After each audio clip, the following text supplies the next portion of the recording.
Salut à vous, Franz Jean-Baptiste. Puis-je vous souhaiter déjà joyeux Noël? Ben oui, pourquoi pas? Puisque fondamentalement, cette fête avait été conçue pour célébrer la naissance de Jésus-Christ fondamentalement. Mais malheureusement, avec le temps, on aurait fait ça à une plus placé dans le monde séculier qui commençait à perdre non seulement et son sens original. Donc pourquoi? Alors, il faut nous remonter dans l'histoire déjà, parce que nous voyons que tout le monde, le soir du 24 au 25 décembre, la veille de la fête de Noël, lorsque les gens vont à l'église, tout le monde porte le rouge et le blanc. Et c'est sur ça que nous pourrons focaliser nous tout de suite, pour nous capables de dire, est-ce que c'est normal ou pas? Est-ce que c'est une obligation de porter le rouge et le blanc le 24 décembre le soir à l'église, comme font les chrétiens, notamment les chrétiens protestants ou catholiques d'ailleurs, portent ces deux couleurs. Ah ben, ça nous va le dire tout simplement. On connaît que une légende qui est liée à cette couleur, c'est la légende liée à un certain Nicolas de Myre. C'est un homme du Moyen-Âge, 270 avant Jésus-Christ. Je crois qu'il serait mort vers 350-357. Et il serait mort non seulement dans l'Asie mineure. Et puis paraît-il que ce sont les gens faisant partie de la croisade non seulement des Italiens qui auraient découvert sa tombe et ramené ça dans les autres pays d'Europe. Et bien puisque cet homme était un bienfaiteur, un gentilhomme, parce qu'il faisait des cadeaux aux jeunes, et bien il a porté son corps ici et là, et bien pour donner une image sympathique à cet homme, d'ailleurs canonisé par l'Église catholique, il a été confété et célébré et cet homme, surtout le 5, dans la nuit du 5 au 6 décembre. C'est ça qui a été confété pour Saint-Nicolas, n'est-ce pas? Mais ce Saint-Nicolas, il ne faut pas l'oublier, même lorsque Coca-Cola lui servit de cette image du Père Noël rouge et blanc, comme si tout le monde avait pensé que c'est Coca-Cola qui a inventé ça au XXe siècle. Pas du tout, c'est pas Coca-Cola. Saint-Nicolas a bien existé dans l'Asie mineure, paraît-il, que d'ailleurs canonisé par l'Église catholique. Donc son fête, il est toujours célébré, les catholiques toujours reconnaissent dans cet homme. Mais les réformateurs chrétiens protestants, au XVIe siècle, ont été rejetés cette célébration, la célébration de la fête de Saint-Nicolas.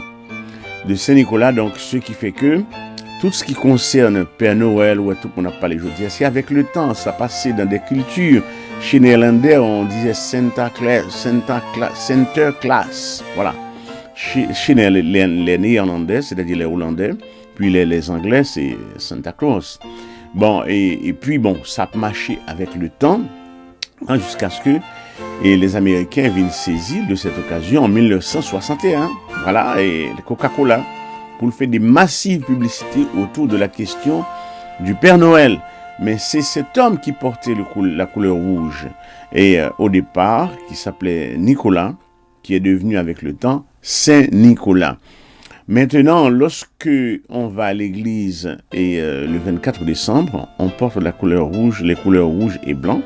Il y a un dit, est-ce que c'est pas quelque part n'a célébré la fête Saint-Nicolas, alors que cette fête était rejetée qui était fêtée le 5 et le 6 décembre tous les ans, côté on bail jouet à Timoun, toujours qu'il y a une tradition de cet homme. C'est pas le fait de donner des jouets, des cadeaux aux enfants, c'est pas ça qui pose problème. D'ailleurs, c'est une façon de nous humaniser un peu plus, parce qu'il y a des gens qui profitent de cette occasion pour faire des échanges de cadeaux ici et là. C'est très intéressant de donner des cadeaux à ses enfants, aux amis, de partager des choses, bon, notamment les gens qui sont dans le besoin, parce que c'est pas toujours les cadeaux, toujours des cadeaux à monde que nous tout.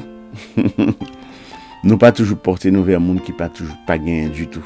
Or, l'idée en soi, nous doit aller vers monde qui pas gagné du tout que monde qui gagne déjà. Bon, alors ça qui vient arriver, c'est que vous êtes capable de comprendre que les Américains saisissent de l'occasion, les Anglais, les Français et compagnie, ou qu'on est toujours en quête de mythes pour imposer leur culture à l'ensemble de l'humanité.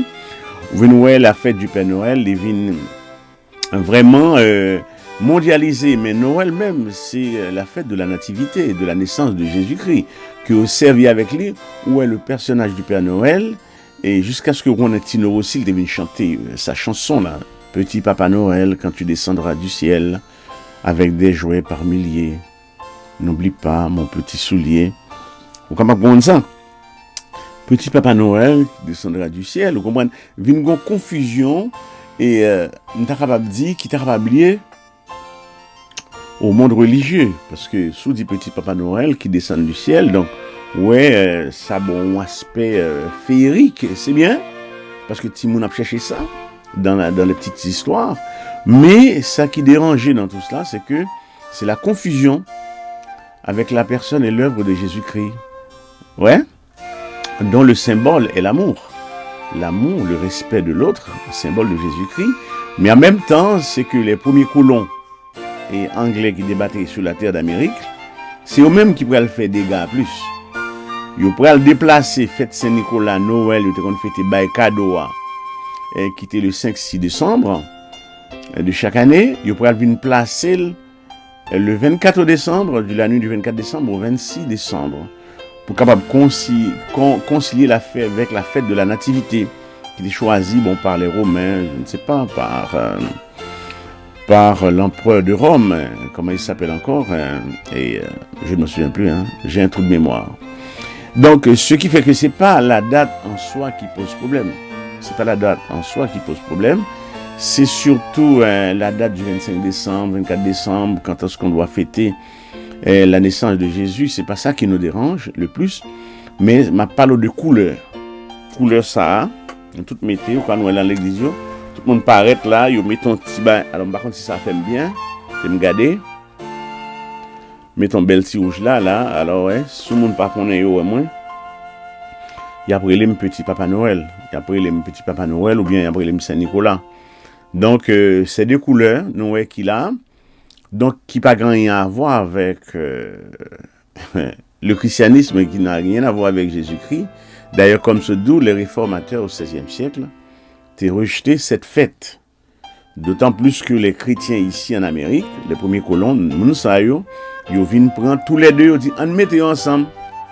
On a fait pour un cadeau le 24-25 décembre, donc ça tout passé parmi la foule.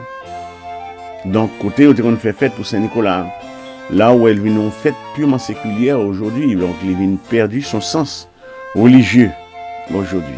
Donc c'est là la confusion, les premiers colons qui mettaient les Coca-Cola, surtout comme nous l'avons dit en 1961, font massive publicité autour de la question du Père Noël, avec Père Noël un gros ventre, big belly, comme l'Américain t'a dit, donc avec un coca dans même, parce que comme Coca-Cola t'est servi pendant la Seconde Guerre mondiale, les soldats américains t'est servi avec ça en pile, le terrain de bois en pile, et ça t'a quimbé en éveil, t'est servi une sorte de publicité pour les autres soldats alliés. Donc ça, Père Noël vient servir avec ça, personnage légendaire ça, vient servir avec ça, pour montrer la valeur du Coca-Cola. Donc c'est toute une publicité. Maintenant, ça a venu une période faite du business aujourd'hui. Business ici ou là. Le regardez moi dans c'est une vieille tradition, mon entrée, à porter le rouge et le blanc. Donc, très décidé moi-même, je ne dis pas porter. Parce que je ne sais pas qui ça. Parce que ça, c'est symbole Saint-Nicolas. C'est vrai que Coca-Cola vient de nous pression. Sur question rouge et blanc pour nous porter. Donc, chrétiens n'ont pas dû plonger dans l'idolâtrie à porter cette couleur. Est-ce que j'ai demandé tout pour ça porter couleur rouge et blanc? Et pour l'église, on a fêté. Bon, c'est vrai que c'est la fête. C'est bien. Mais pas oublier qu'on a fêté, Coca-Cola a fêté Saint-Nicolas en même temps. D'accord? Le fait de porter ces couleurs. Ok?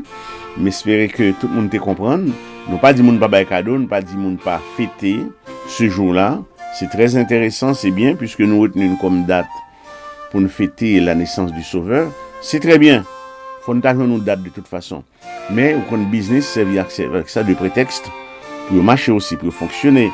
Créer personnage fictif ça, pour les Père Noël que Coca-Cola servent avec lui, qui manipule l'esprit. Nous. Toujours nous dans l'esprit, dans ça nous manipulation de l'esprit.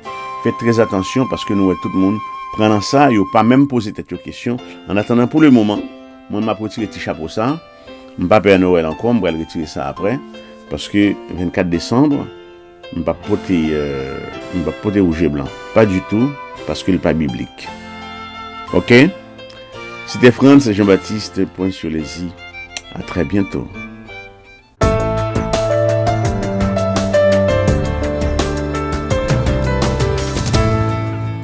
Diaspora Marthe, point sur les i.